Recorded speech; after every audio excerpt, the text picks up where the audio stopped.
Halo semuanya, kembali lagi di channel Tuan Romi bersama saya Romi. Di video kali ini kita akan membahas cara menginstal Windows 10 di VirtualBox. Video ini mungkin akan sangat berguna untuk teman-teman yang belum pernah menginstal Windows sebelumnya. Untuk teman-teman yang sudah terbiasa menginstal Windows, bisa menambahkan di kolom komentar jika ada hal-hal yang belum dijelaskan di sini. Oke. Video ini lebih ditujukan untuk pemula, bagaimana cara menginstal Windows di VirtualBox.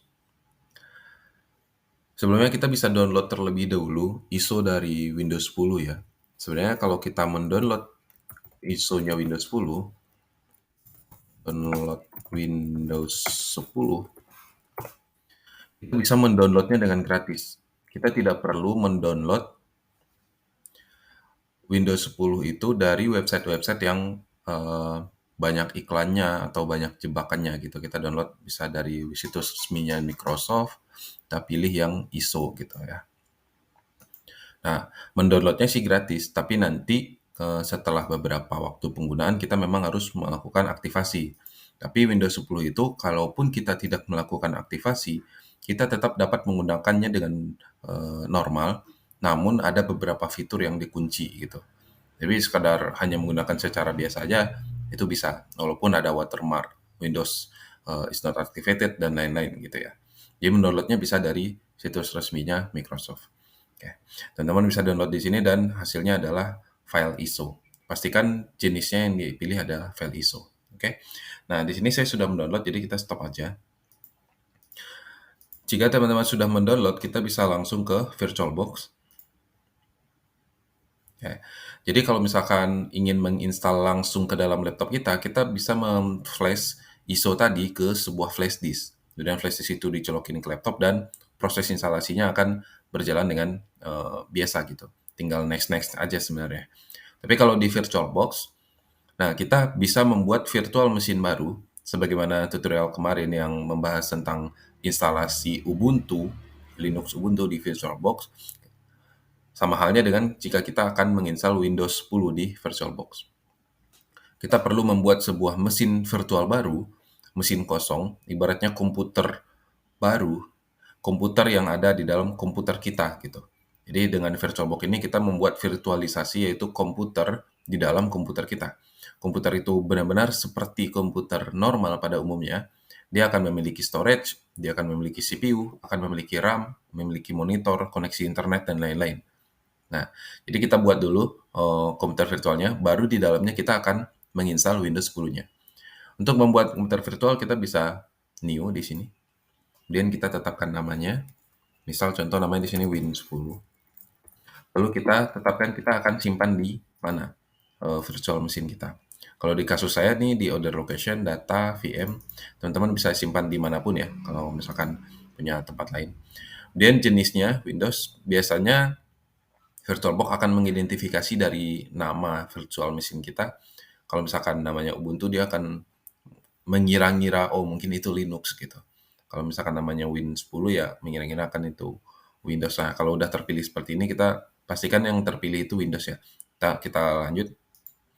Kita akan tetapkan RAM untuk virtual machine kita. Sebagaimana um, sebuah mesin virtual pasti membutuhkan RAM atau memori. Jadi kita set mau dialokasikan berapa RAM di komputer asli kita ke komputer virtual ini gitu.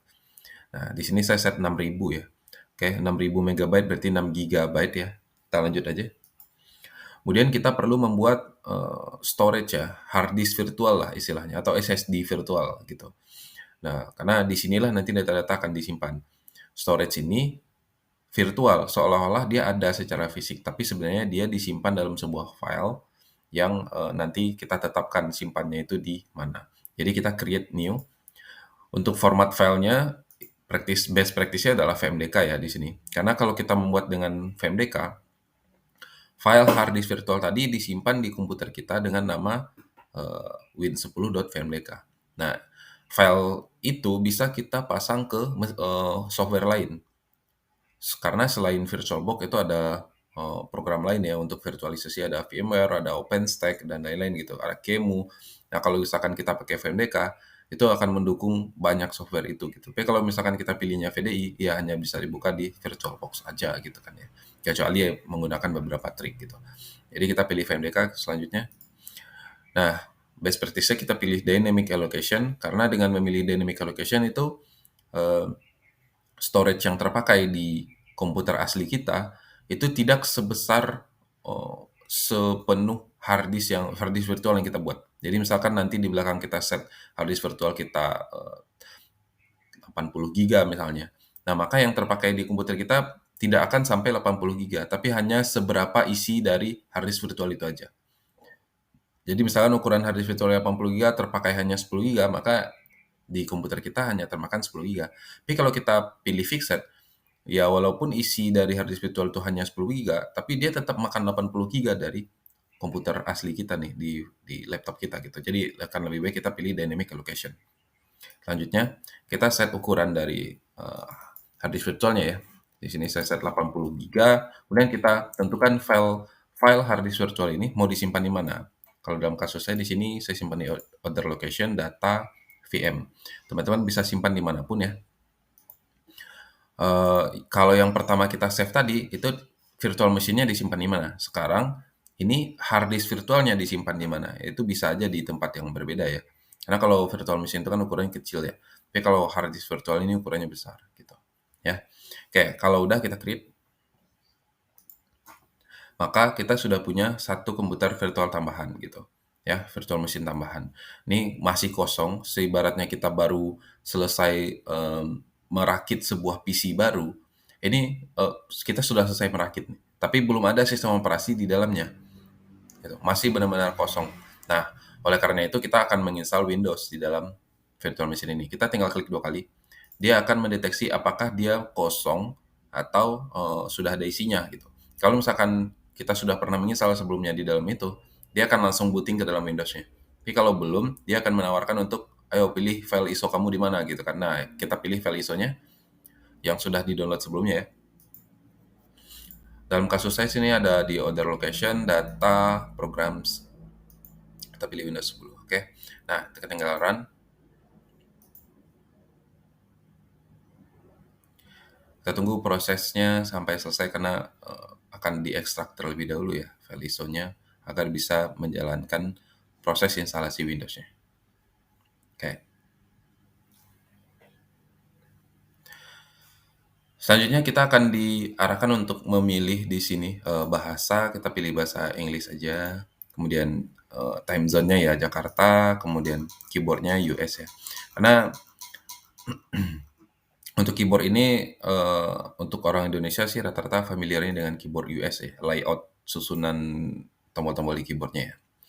Nah, settingan ini settingan selama kita instalasi gitu. Tapi nanti ketika dia sudah selesai instalasi, ini akan ditanyakan lagi, yaitu settingan untuk kita penggunaan Windows-nya yang sudah diinstal itu gitu ya. Oke, kita lanjutkan.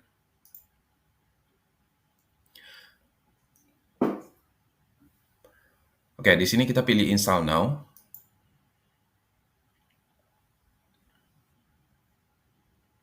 Nah, di sini kita akan diminta untuk memasukkan lisensi ya, lisensi dari Windows 10-nya. Tapi kalau misalkan kita cuma mau coba-coba aja, nah itu kita bisa I don't have product key gitu ya. Kita pilih itu aja. Nah, di sini kita bisa ditawarkan banyak jenis dari Windows 10 ya. Ada Home, ada Enterprise. Jadi kita sebaiknya pilih itu yang sesuai kebutuhan kita gitu. Kalau misalkan kita banyak ke produksi ya kita pilih yang fiturnya jauh lebih banyak. Tapi kalau misalkan kita hanya penggunaan rumahan, kita sebaiknya pilih yang Home aja karena ukurannya jauh lebih kecil ya. Kalaupun sewaktu-waktu kita ingin membeli lisensinya secara secara komersil, maka harga pun akan lebih murah gitu. Jadi kita pilih Home aja.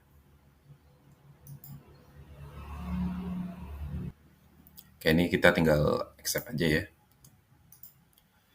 Nah, di sini kita akan disuguhkan beberapa pilihan ya. Kita pilih custom installation ya. Nah, kalau misalkan kita menginstal pada laptop secara langsung, mungkin di sini akan terbaca banyak partisi ya. Mungkin ada partisi data sebelumnya dari laptop sebelumnya sebelum kita install ulang gitu kan ya. Tapi kalau kita menggunakan VirtualBox, karena hard disk-nya baru banget kita bikin ya, dia akan unallocated gitu. Nah, kita sebenarnya kalau misalkan sudah ada hard disk sebelumnya, ada, partisi sebelumnya di sini dan mau kita format, kita bisa pilih, partisi tersebut dan memilih tombol format di bawahnya gitu kan. Tapi karena kita hard disk-nya ini baru banget kita bikin, ya kita tinggal lanjut aja sebenarnya.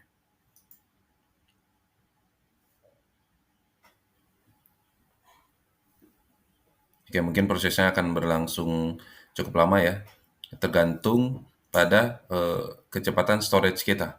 Apakah SSD atau hard disk, tentu SSD akan lebih cepat ya. Tergantung pada kecepatan, sumber file ISO-nya juga. Kalau misalkan sumber file ISO dari hard disk ya sama juga, dia akan menjadi lebih lambat gitu.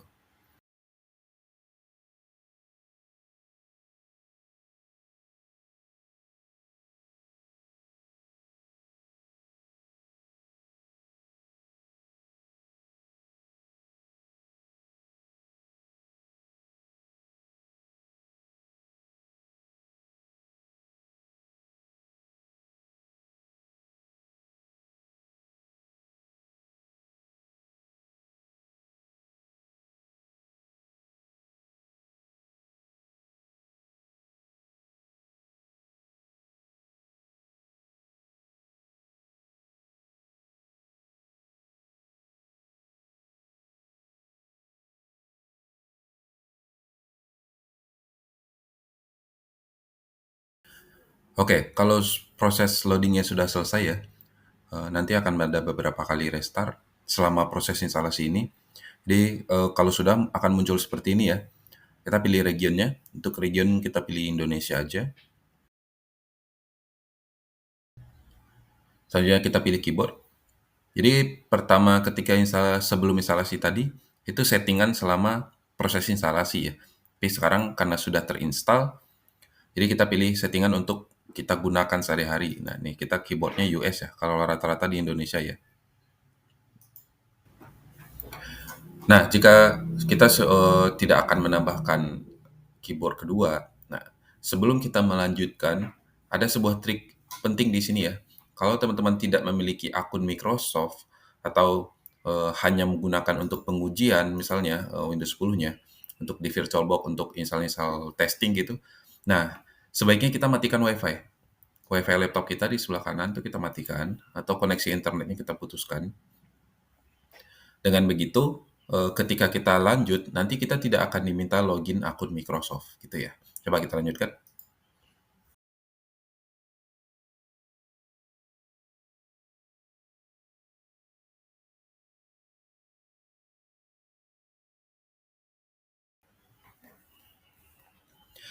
Nah, jadi gitu ya, kalau misalkan WiFi-nya kita matikan, kita tidak akan diminta akun Microsoft. Kita hanya akan langsung diminta menuliskan, eee, nama user untuk komputer kita ya. Di sini kita tes user aja ya, untuk tesnya. Untuk password-nya di sini kita tulis saja misalkan 123456 gitu ya. Kita konfirmasi password.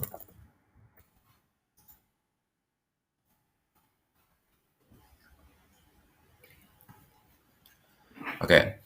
Dan selanjutnya kita akan ditanya beberapa pertanyaan ya. Jika kita nanti lupa password, maka kita bisa menjawab pertanyaan-pertanyaan ini gitu. Pertanyaan pertama mungkin kita soal nama hewan peliharaan kita misalnya ya.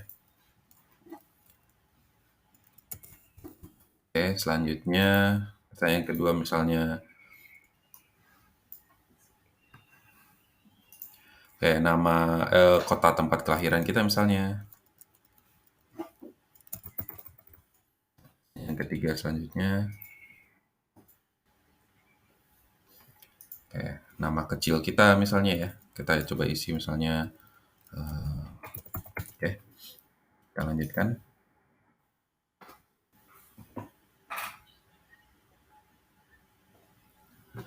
Kalau untuk ini kita no aja ya semua ya, agar lebih aman juga.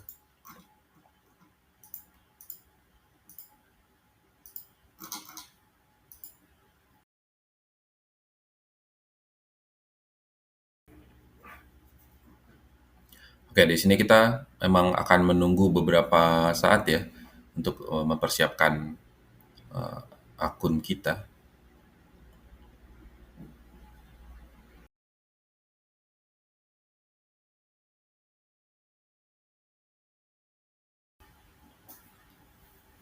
Oke.